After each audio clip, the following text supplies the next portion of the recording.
The Healing Spring Show, healing families and communities by breaking the stigma of addiction and expanding the scope of recovery. Now here's your host, John Edmonson. To make change in the world, we have to include everybody. We have to include the kids, the family, the entire generation. And part of that's getting into the schools and making a difference.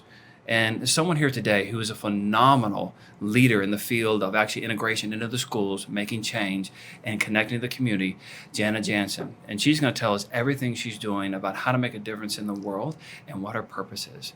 Jana, welcome to the show. Thank you very much. I very glad you're here. So first of all, tell us who you are and what you do. Okay, so my name is Jana Jansson, and I'm the program director for Drug Free McKinney, which is an initiative of the Freestyle Foundation. And then I'm also the executive director of Engage Collin County, which is a countywide coalition that serves all of Collin County. And we do a lot of events throughout the community, educating professionals, but also sober events for the community and just showing them that they can have a good time and be sober. Good time and be sober. And you're a mom as well? I'm a mom as well. So I have 3 kids. I have one that graduates college this year. She's 22. Then I have an 18-year-old that just started college, and I have an 11-year-old. So, yeah. You got a family. Nice. I do. Love them. Wonderful. And in fact, we could go ahead and do a shout out real quick if you'd like to. To my babies. Yeah. Hi, Haley and Noah and Nathan. So they're awesome. They're great kids, and so I'm really proud of them. Yeah. Yeah, so you do a lot. You're a mom and you're an advocate in the community. So let's start a little bit. What got you into this idea of actually working in the community and making this difference? What did you see or what awoke in you to make you want to do that? Well, there's a lot of different things, but I guess mostly I have a cousin who's about 5 months younger than I am. And unfortunately, he's in prison right now. And he's gone through a lot of struggles with substance misuse and then working in the school districts.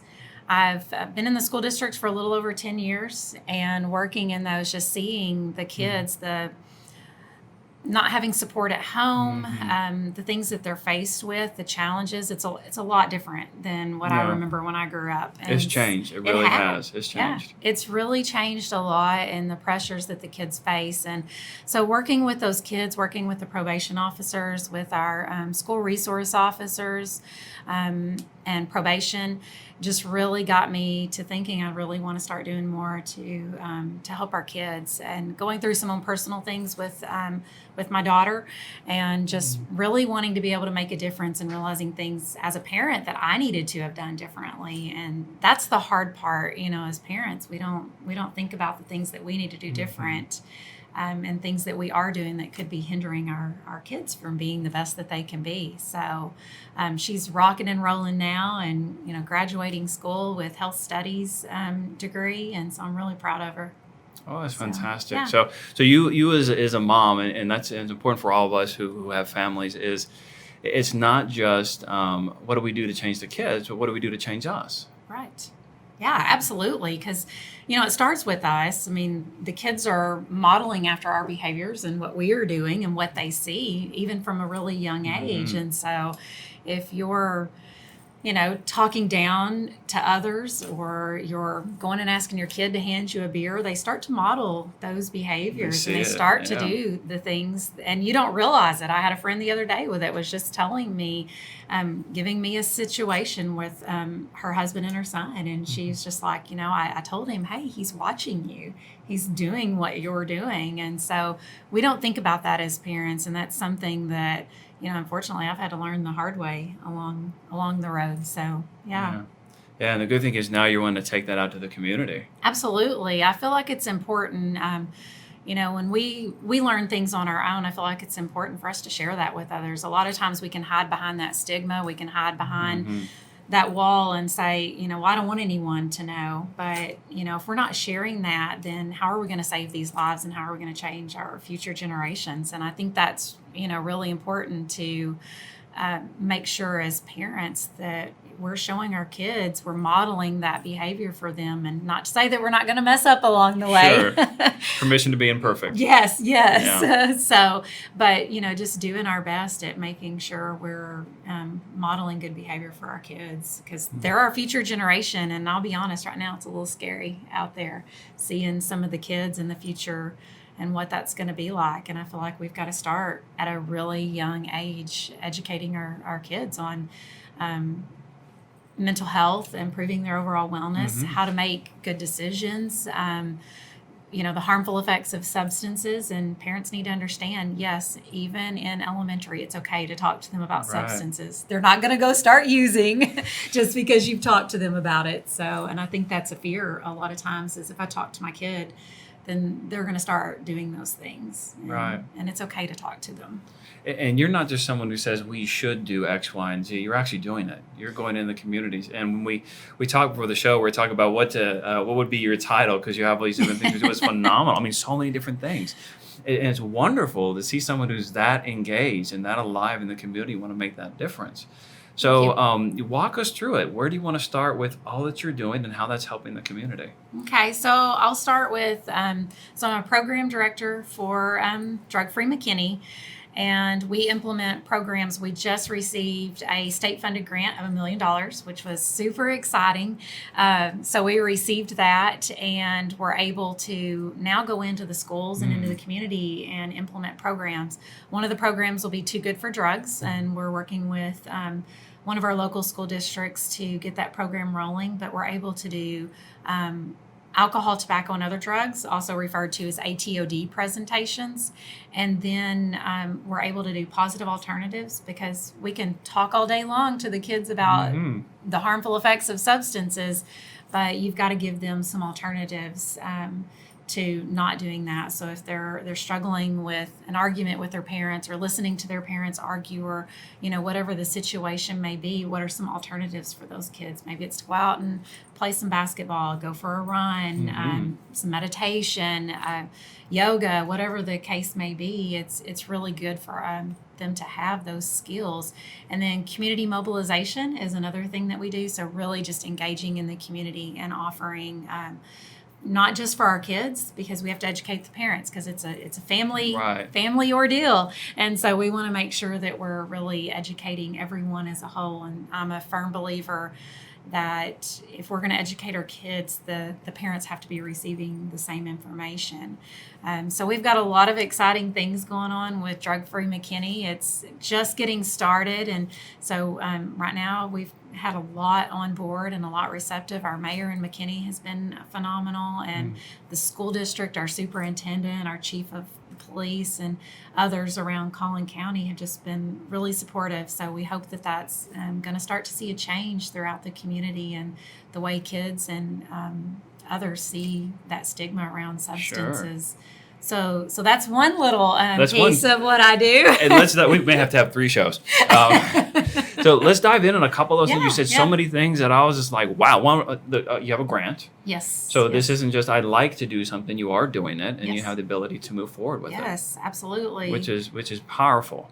And then you talked about a couple different things, the community, which I want to come back to in a second. Too Good for Drugs. Yes. Did you say that? So what does that mean, Too Good for Drugs? Right. I love the sound of that, right? I know. It's pretty cool. So Too Good for Drugs is an evidence-based curriculum. And so when we apply for the grant, the state gives us a list of curriculum that we can choose from. And that's one, just after a little bit of research and talking with those that have been in the prevention field, that's the one that we chose to do. And so it's not just talking about substances, but it goes back to what I was saying, those positive alternatives, and giving kids those life skills that I feel like we've taken away from our schools. They don't get the life skills that they need, the simple things of home ec or accounting, or kids not learning how to wash dishes properly. Right. It's just all those basic little things that kids don't know how to do. But being able to give them the life skills if they're dealing with a trauma situation, whether it's a death in the family, how are they going to deal with that to prevent them from picking up a cigarette or marijuana, or something stronger like heroin or methamphetamines. So what are we going to do to help them? And so the Too Goods for Drugs program, we will work with our 3rd, 4th, and 5th grade are the grades right now we're looking at, and 6th grade, I believe, as well. And so it's important to start at a young age. We can't wait until, evidence shows that they've started using. I talk to kids all the time and they say, oh, well, I started when I was in 6th grade.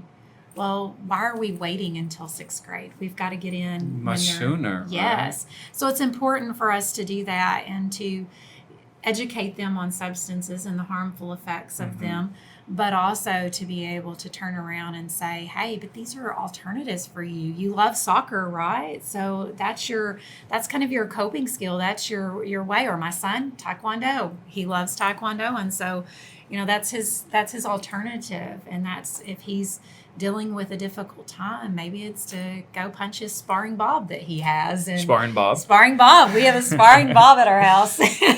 He's pretty cool. So, being able to have those outlets, and I feel like it's important for parents to make sure your kids have those outlets, not just to assume that they're going to figure it out on their own, but, give them some tools, have a family game night, find some alternatives. So those are some things with Too Good for Drugs. We're going to be able to go in and educate. We'll have a curriculum that we'll follow once we're trained on that. So we'll have a trained staff that's able to go into the schools and implement that curriculum with our kiddos. So I'm really excited about getting into those lower grade levels and really working with them. That's powerful, Jana. One of the most important things on that is a lot of us, we know the experience it used to be just don't do drugs, right? Just say no. Right. If it was that easy, then we wouldn't have these issues today. Right, exactly. And so what you're saying is it's beyond that. We can't just do scare tactics. They're good intention. They're good intention, but it doesn't necessarily have the effect. I remember as a kid, we'd watch those after school specials, or somebody come in and they present about don't do drugs. Right. This is your drug on, it's your brain on drugs. They crack an egg in the skillet, all that kind of stuff. And that scared me for about 5 minutes. And then, then I'm on to the next thing, right? Exactly. And so now what you're doing is you're actually giving them the skills. It's no longer a no, it's a yes. Right. It's no longer new to drugs, but yes to life. And how do we move forward, and how do we get back to joy? Right. Exactly. Yeah. So it's, I'm excited to get to implement the curriculum because it's a 10-week program, and it's important for us to not say, oh, we're going to come up with this stuff during Red Ribbon Week. We're going to wear crazy socks. We're going to, crazy hair. We're going to wear our favorite jersey. That's not the intent behind that. And we have to start doing this throughout the year continuously, because it takes time for kids to really take in what you're saying. And if you just say it to them once in a class and you're done and you walk away, chances are they're done. It's out the window. You have to continue to repeat that to those kids. And so that's what I like about the Too Good for Drugs program. Is it's a 10-week program. We'll be able to continue that, but we'll be able to pick up with our ATOD presentations and continue throughout the year working with students, on up into high school. So it's that continuous getting that information out to them that they need. And you said the ATOD. Alcohol, tobacco, and other drugs. Oh, gotcha. Yeah. So when you put that in, you're covering everything. This is no longer don't do drugs. This is the whole gamut. Everything. Right. Yeah. So we're covering all the pieces, which is important. You can't just go and, I can tell you what's bad about smoking a cigarette or marijuana or, any other street drug or synthetic drug. I can tell you what's wrong with those things, but I also need to give you alternatives and helping you see that vision for moving forward, learning how to set goals for yourself. Doing those different types of things. Because if I don't give you those, then it's kind of like, whatever. Right. So you've got to have an alternative. Setting goals, that's powerful. See, that's one of those that we don't talk about enough, is maybe it's just, I don't know what to do with my life. Right. And if I don't know what to do with my life, then maybe it doesn't matter. Right. Yeah. Yeah. So I think goals are something so I work at one of our alternative schools, and that is one of the things that I make the kids do. They have to set goals. They have to set a 1-week goal. They have to set a monthly goal, and then they have to set a family goal. Because I think that's important. You can't leave out that family. You've got to incorporate that. And, a lot of times we talk about setting a 5-year, 10-year, 15-year, 20-year goal. And those are great. You need to have those long-term visions. But you set yourself up for more success if I say, what's your goal by next Tuesday. What's going to be that goal for you? And then we have to talk about what are the tools that you need in order to make that goal attainable. Yeah, to make it happen. Right, because you can say, well, my goal is to get a job by, or apply for 5 jobs by next Tuesday. Okay, well, what tools do you need to do that?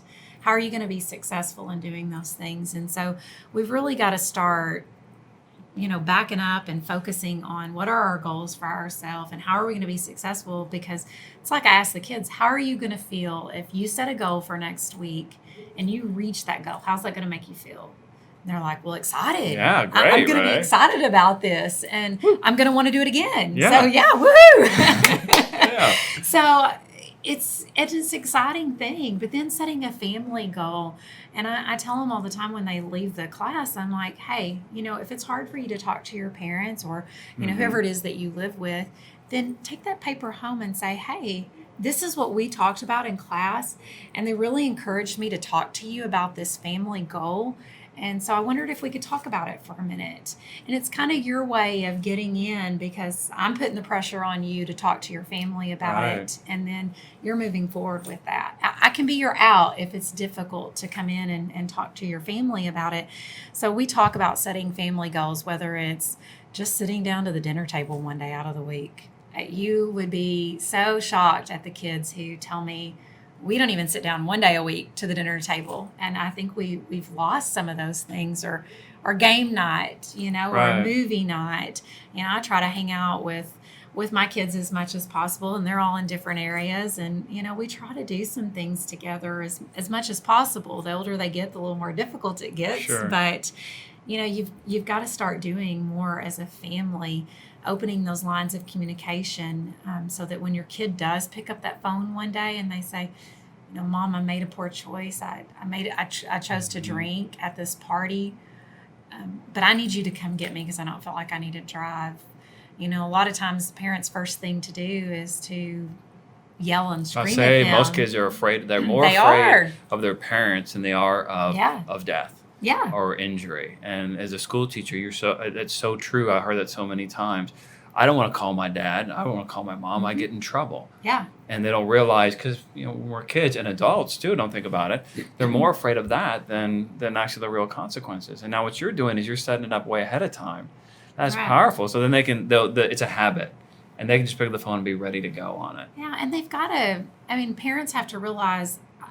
I love that my kids, their friends, feel welcome to come to the house anytime they want. Some days I'm thinking, no, I don't want that to happen. But at the end of the day, I look at it that is an awesome thing that my kids feel comfortable enough, and they have for a long time, with just bringing their friends over and hanging out and having a good time, because I'd rather know what my kids are doing in my home versus them be out somewhere else and not have the slightest clues to what they're doing. So building those relationships, and not to say there hadn't been times that my kids have made poor choices and they're like, I'm not calling my mom, right? But I hope that as I continue as a parent, that they're starting to see that, hey, I can talk to my mom. My daughter talks to me a whole lot more now than what she used to. And I hope that continues, that we continue to build those relationships. And, I hope for other parents that they will set aside all the busyness and say, I'm going to sit down with my child and we're going to start working together. So, and family goals are huge. When I think of goal setting, I rarely remember hearing that in school. Yeah. It was, what was your goal? I want to be a doctor. I want to be a lawyer. I want to be, a pharmacist, all these different things. I rarely heard, I want to be a good father. I want to be a good mother. It was almost like there was a whole generations that just got skipped over and forgotten about. And then we show up, a lot of us from Generation X or other generations, notice that, oh, whoops, I worked so hard on my career, I didn't do anything for family. Or now I'm just figuring out I need to go back and make sure my family's okay. Yeah. And now what you're doing is you're going back and saying, from learning experiences of all of us, you're seeing that trend, you're changing it, which is powerful.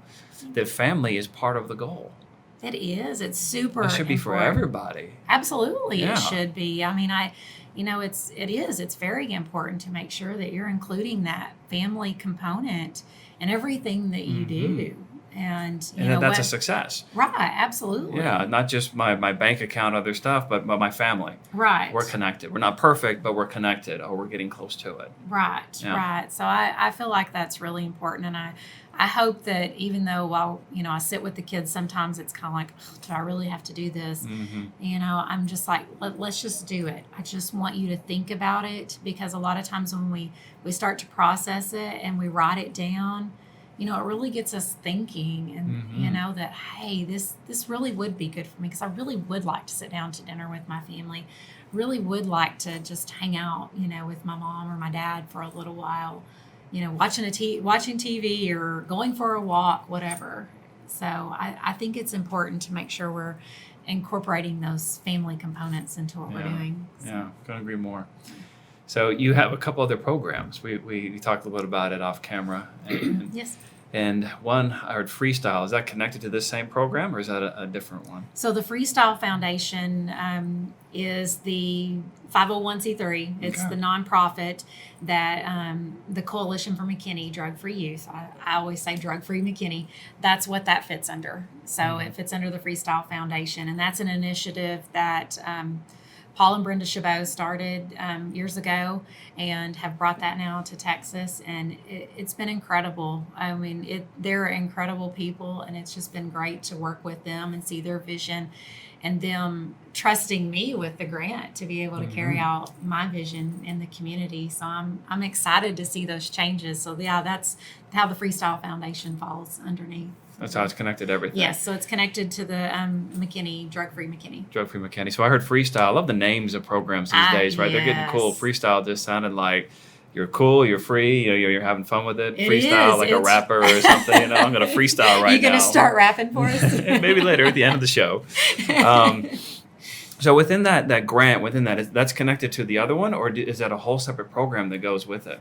So for Freestyle. Okay, so the Freestyle Foundation is who applies for the grant. Oh, and that's how you obtain it. And so then we set that up, and just kind of the program that we set that up under is the Coalition for McKinney Drug-Free Youth. Gotcha. So that's kind of how that's set up underneath that. And then they also just received another federally funded grant. So we received another $625. So we've received $1.6 million. To serve for the next 5 years. So it's great. And that's more of our coalition side of things. And so they're really working with the 12 sectors of the community, because I know my coalition really probably gets tired of hearing me say this, but I can't do it by myself. You can't do it by yourself. But if we all work together with those 12 sectors, yes, the difference that we can make in our community. And so that's what I'm excited about with the DOC grant is I'm not running that one particularly, but I get to work with those individuals who are. And so it's really exciting to see how we can work together to create that change, because not only do we have the coalition side of things, but we also have that program that really serves the area. And the coalition grant, the DFC grant, serves only the McKinney area.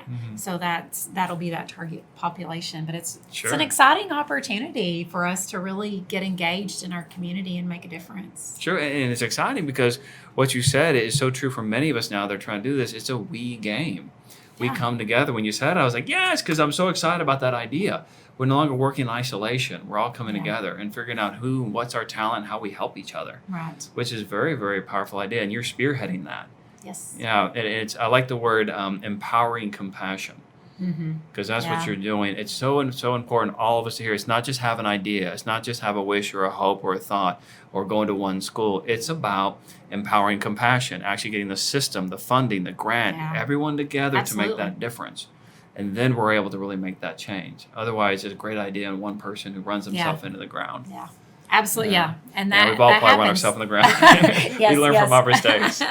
Absolutely, we do. So, it's exciting. And you were talking about McKinney, all these different groups coming together. How does that work? You said So the 12 sectors, and it's just us plugging into the community. So through my other organization, which we'll talk about if we have time.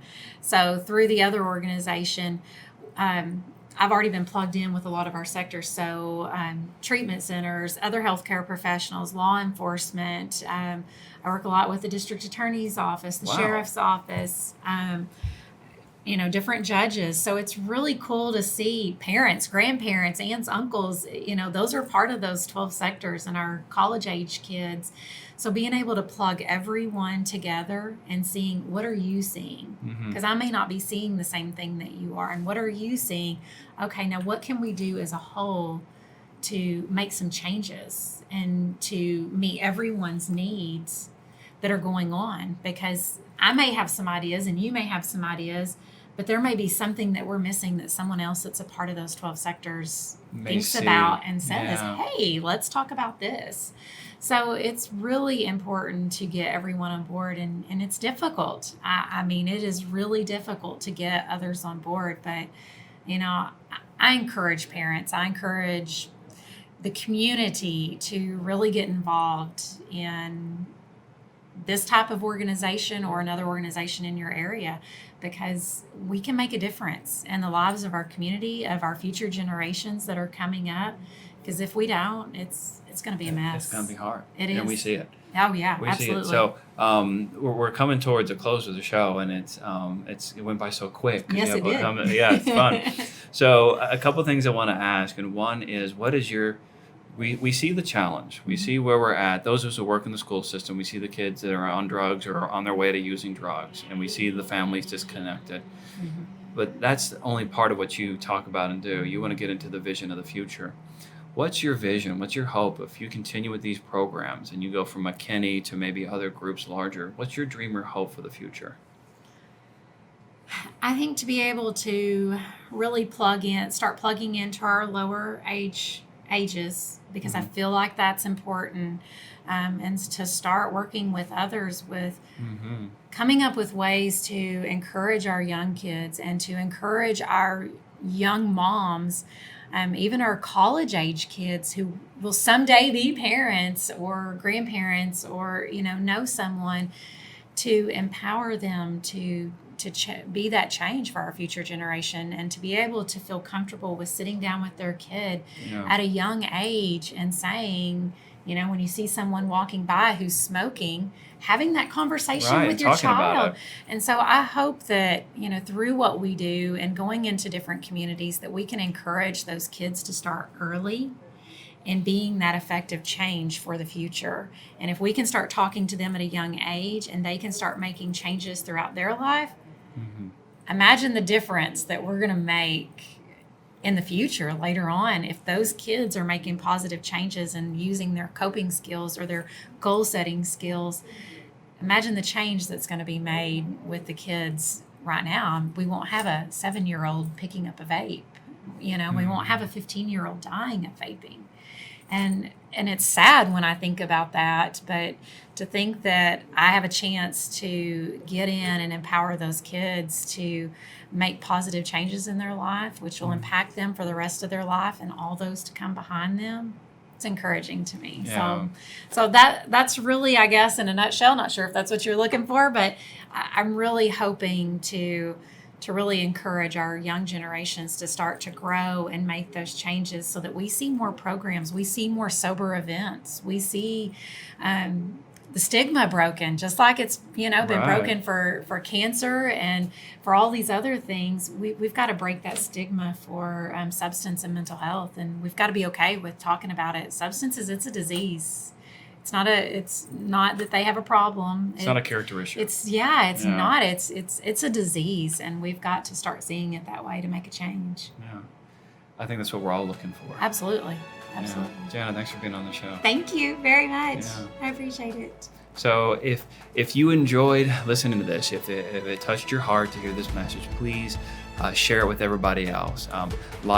Share, comment, and get it out to the world, because together, as Jana was saying, we'll make that difference, we'll make that change. And we'll see you next time.